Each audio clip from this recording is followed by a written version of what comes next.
খবর 24 সাথে আপনাকে স্বাগত। নতুন নতুন খবর জানার জন্য আমাদের চ্যানেলে চোখ রাখুন। আপনাদের স্বাগত। গতকাল পার্ক সার্কাসের মঞ্চ থেকে কেন্দ্রের বিজেপি সরকারকে বিঁধলেন অভিষেক বন্দ্যোপাধ্যায়। তার মুখে উঠে এলো কেন্দ্রের বঞ্চনার কথা। ধর্মের রাজনীতিতে দেশ শাসনের চেষ্টা চালানো হচ্ছে, তার বিরুদ্ধে আওয়াজ তুলেন অভিষেক।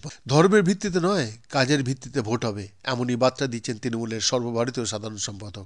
বাংলা গত 5 বছর ধরে বঞ্চনার শিকার, কারণ কেন্দ্রীয় সরকার বঞ্চনা করছে এই রাজ্যের সঙ্গে।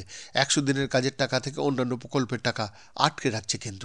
সংগতি মিছিলের শেষে পার্ক সার্কাসের সভার আয়োজন করা হয়। মিছিল শেষে তৃণমূল নেত্রী পৌঁছন সভামঞ্চে। অভিষেক বন্দ্যোপাধ্যায়কে দেখতে পাওয়া যায় সভামঞ্চে উঠতে। মমতা বন্দ্যোপাধ্যায়ের পাশে তিনি আসন গ্রহণ করেন। অন্যান্য ধর্মের প্রতিনিধিরা তাদের বক্তব্য রেখেছেন। এরপর অভিষেক বন্দ্যোপাধ্যায় বক্তব্য পেশ করেন। রাম মন্দির উদ্বোধন করেছেন প্রধানমন্ত্রী নরেন্দ্র মোদী, তাই নিয়ে দেশ জুড়ে উৎসবের মেজাজ রয়েছে।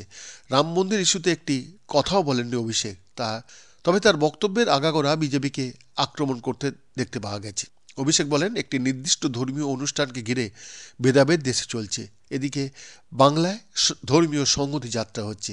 এই ঘটনা অভিষেক বন্দ্যোপাধ্যায়ের কাছে অত্যন্ত গর্বের। গরিবদের বঞ্চিত করে ধর্ম নিয়ে বিভাজন করা হচ্ছে, এমনই অভিযোগ করেছেন অভিষেক বন্দ্যোপাধ্যায়। এদিন সামান্য সময় তিনি বক্তব্য রাখেন। আগেই এই কথা জানিয়েছিলেন অভিষেক বন্দ্যোপাধ্যায়। বক্তব্যের শুরু থেকে শেষ পর্যন্ত বিজেপির বিরুদ্ধে ক্ষোভ ধরা পড়েছে। তিনি বাড়িতে ধর্মীয় চর্চা করবেন। 2019 সালের থেকে বাংলা নিপীড়িত, লাঞ্ছিত, শোষিত হয়ে রয়েছে, কারণ এটি রাজনৈতিক দল বাংলায় জিততে পারেনি বলে নাম না করে এদিন কটাক্ষ করলেন অভিষেক। বাংলা থেকে গত 5 বছরে 4,64,000 কোটি টাকা কেন্দ্রীয় সরকার নিয়ে গিয়েছে। এদিকে রাজ্যের পাওনা টাকা দিচ্ছে না বিজেপি সরকার।